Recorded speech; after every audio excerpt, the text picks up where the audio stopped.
Welcome to the Real News Network. I'm Kim Brown in Baltimore. On Monday, President-elect Donald Trump shared a video update on the status of his transition, and he also outlined some policy plans for his first 100 days in office and his, quote, day one executive actions. Let's take a look at a clip of what he says about his energy issues. On energy, I will cancel job-killing restrictions on the production of American energy, including shale energy and clean coal, creating many millions of high-paying jobs. That's what we want. That's what we've been waiting for. On regulation, I will formulate a rule which says that for every one new regulation, 2 old regulations must be eliminated. So will any progress on climate change made under the Obama administration be undone by President-elect Trump? Well, with us here to discuss Trump's energy policy plans is Janet Redman. Janet is the U.S. Policy Director at Oil Change International. She's also an Associate Fellow with the Climate Policy Program at the Institute for Policy Studies. Janet, thanks so much for being here. Thank you very much for having me. Well, Gina McCarthy, who is the outgoing head of the Environmental Protection Agency, she said on Monday that, quote, the inevitability of our clean energy future is bigger than any one person or nation. So is that the case, or can Donald Trump, with a Republican-controlled Congress, can they, in tandem, rewrite all of the environmental laws? Well, no, they can't rewrite all of the environmental laws, but certainly we've heard from Trump himself, and there are many folks in Congress, particularly Republicans in Congress, who said that they would like to rewrite many of the rules that support clean energy and support climate action. I think what we're in part really looking at is 2 different worlds. One is the world of pushing fossil fuels forward. We've taken many steps with the Obama presidency, with some of the Democrats in Congress to think about limiting the role of fossil fuels in our energy sector. So that's one piece is the fossil fuel side of the world, and the other piece is the renewable energy side of the energy sector. We've seen incredible gains in the renewable energy sector, both here in the United States, but also globally. I think one of the pieces that's really important for us to think about and for us to hold our elected officials to account on is where the world is going. So while the U.S. may be thinking about being isolationist, turning back toward fossil fuels as an economic driver, really what's happening in the rest of the world is that renewable energy is taking off. And by ignoring that fact, we are in fact shooting ourselves in the foot, both in terms of clean air, clean water, but in terms of clean energy jobs. So, Janet, let's look at some of the specifics of what he said. He wants to, quote, cancel job-killing restrictions on the production of American energy, including shale energy and clean coal, creating many millions of high-paying jobs. So, number one, are environmental restrictions actually killing jobs? And number two, would canceling those restrictions create millions of jobs, as President-elect Trump is asserting? Well, I mean, I can take the second one first. Millions of jobs in the energy sector, in the fossil fuel sector, is incredibly unlikely.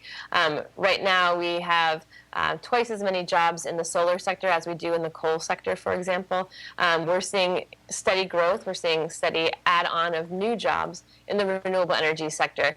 But it's still in the hundreds of thousands of jobs, not in the millions of jobs. So that's a number I have a guess that he kind of pulled out of the air to make a big splash, as I think we've heard that Trump often does.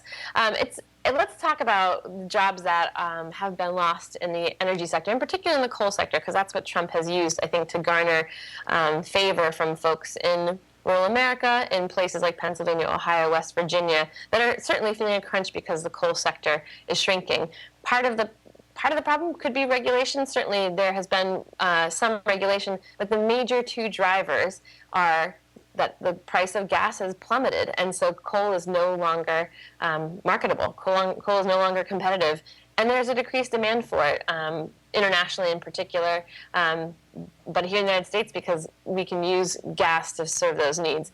So, and then there's the whole situation of mechanization, which has been shifting the way that we dig coal out of the ground in the first place. It's happening by machine as opposed to by human hands. So Trump has made some compelling promises, I think, catering to folks in coal country, but he's rejected, actually, the kinds of just transition policies like the $30 billion that Clinton promised that would actually retrain folks in coal country, because it's a market problem, less than a regulation problem, really. So Trump, as well as other Republicans, they love to use the term clean coal. So Janet, I mean, can coal actually be clean? And what in fact does clean coal even mean? It's a great question. There is no one definition of clean coal. No, coal can never be clean. If we look at the entire life cycle of coal, we see that it's dirty when it's being dug out of the ground, both for groundwater, for air quality, for entire landscapes that are destroyed because of the ways we mine coal now, and of course for the health of those individual coal miners who still are working in mines and digging coal. So it's not clean when it's being pulled out of the ground. It's not cleaned when it's being used. Toxic ash is one of the major byproducts of burning coal in power plants, as well as mercury and carbon dioxide. It's not just a climate problem, it's a full life cycle problem. So when people talk about clean coal, often they're talking about something called carbon capture and sequestration. And that's the idea that we can pull CO2 out of the smokestack, shove it underground, and store it there in geologic formations. The problem, of course, is that it's not tested at scale. There are also questions about its viability geologically. What happens if there's a crack in the overburden where carbon dioxide would be stored and it basically belches out into the atmosphere? And it looks incredibly energy and financially intensive. So it's kind of the most cost option for solving a problem we already have a solution to, which is investing in renewable energy. So Trump also says, quote, on regulation, I will formulate a rule which says for every one new regulation, 2 old regulations must be eliminated, end quote. So can he bring about a rule like that, legally speaking? And again, I think that Trump is largely bluffing. It takes there are moves in Congress to slash regulations that have been put in place in the last 6 months of the Obama administration. I think we need to look at the kinds of hyperbole that Trump is using across the board. Let's look at what he talked about the UN climate summit. He's going to slash the Paris Agreement. He's going to pull out of the Paris Agreement. And then yesterday he said, well, I'll consider the Paris Agreement. I'll look at it, give it a fair shake. So I think that we need to examine our bluff and big, boisterous statements and then think about how he pulls back. I think one thing that's actually critical about these kinds of very blustering statements is that we don't think, we've won something because he's come back from the edge of something really outlandish to something mildly metered. For example, saying that he will consider what's going on with the Paris Agreement. That's not really a victory. That's kind of him pulling back from the edge of ridiculous, but we shouldn't be considering that a compromise, for example.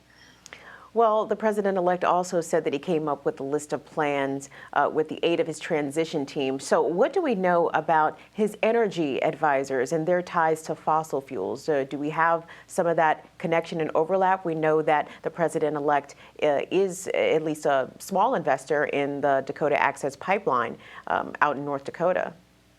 Yeah, we've been looking at the people who have been advising him on energy for some time now, and it reads basically like a list of invites to an American Petroleum Institute award ceremony. We're looking at folks who not only invest in the fossil fuel industry, but in large part are CEOs and leaders of the fossil fuel industry. For example, looking at the Department of Interior, he's talking about a person named Forrest Lucas, who right now is an oil executive. He's talking about Sarah Palin, who is infamous for Drill Baby Drill. Harold Hamm is a fracking mogul and billionaire who has been courted for the Department of Energy, Department of Interior. We're looking at Rick Perry, who has investment in the Dakota Access Pipeline. Owner companies as potential appointees to secretaries of many of these agencies. So yes, his entire list of potential appointees and advisors who have been catching his ear on some of the most critical energy and climate issues are deeply, deeply embedded in the fossil fuel industry. So Trump's friendly stance towards gas pipeline combined with his investment, as I mentioned, in the Dakota Access Pipeline is also inviting scrutiny. So might we see legal or other political action on this front? I think we're expecting to. He's, of course, made the assertion that by putting his money into blind trust or by turning his business interests over to his family, he no longer has a conflict of interest. I think many people in the environment community and in the government accountability community will be challenging that assertion. I think what we really need to look at also is just the political mandate that Trump has from the people who voted for him and from the people, frankly, who didn't vote for him. What people are sick of is having a corrupt government, feeling like the people on the inside are colluding with one another and rigging the rules. So if Trump is playing both sides of, for example, the pipeline game, talking about expanding it but also benefiting it from it financially, I think he's going to alienate some of his own voters, some of the people in those middle states who said we're really, really sick of government officials making money off of the decisions that are hurting us. And pipelines will certainly hurt folks in rural America. It's the infrastructure that's going through people's backyards, that's leaking in affecting people's streams, people's eminent domain through people's property.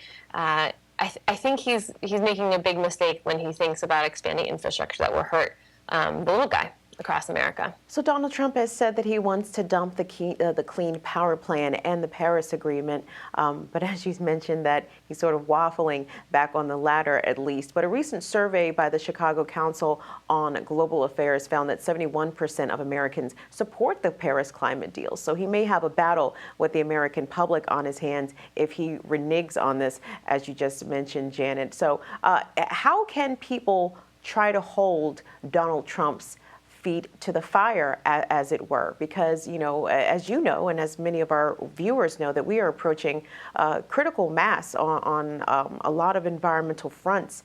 And should the United States renege on its commitments, it could, be disastrous, whether or not we're part of the agreements or whether or not we're not part of the agreement. So what can the American people do as a whole, especially those who did not vote for Donald Trump, as you mentioned, to make sure that the United States is at least headed in the right direction when it comes to environmental responsibility? Yeah, I think we should take some solace in the fact that we have pulled out of international agreements before. We were never part of the Kyoto Protocol, and the world went on without us. I think it's important for us to recognize and remember that there are another 194 countries who've signed onto the Paris Agreement. Certainly, we are one of the two top major emitters on the planet, and so we're a big deal. But it doesn't mean that other countries aren't going to go forward. And again, the global market for renewable energy is taking off. That being said, we certainly have to hold Trump's feet to the fire in terms of not tanking the climate and not hurting people here in our own country because of the pollution that comes with the fossil fuel build out that he's promising. So one thing, and I think we're seeing it across the country, is turning out in the streets. We're seeing it with the Dakota Access water protectors who are holding their ground there. I think those kinds of fights are going to be increasingly important as Trump attempts to build out infrastructure via his energy plans, but even more broadly via infrastructure plans. And there's a lot of hope, I think, at the state and local level. Again, we've seen a message from mayors from 30 different rural and urban cities, big and small cities, saying, Trump, we need work on climate. So that's one tack. And of course, with the Clean Power Plan, many states are moving forward with state plans to reduce emissions from power generation without the help of the EPA. They were moving forward with that even as the Clean Power Plan has been locked up in court battles. So I think, again, individual direct action on the streets, local municipal action, what can happen in cities and towns across the country, and state level action is going to continue and may actually see increased energy, knowing that the federal space is going to be a bit more mired for the next 4 years at least. We've been speaking with the U.S. Policy Director of Oil Change International, Janet Redman. She's also an Associate Fellow with the Climate Policy Program at the Institute for Policy Studies. Janet, we appreciate your time today. Thanks a lot. Thanks for having me. Great to talk to you. And thanks for watching the Real News Network.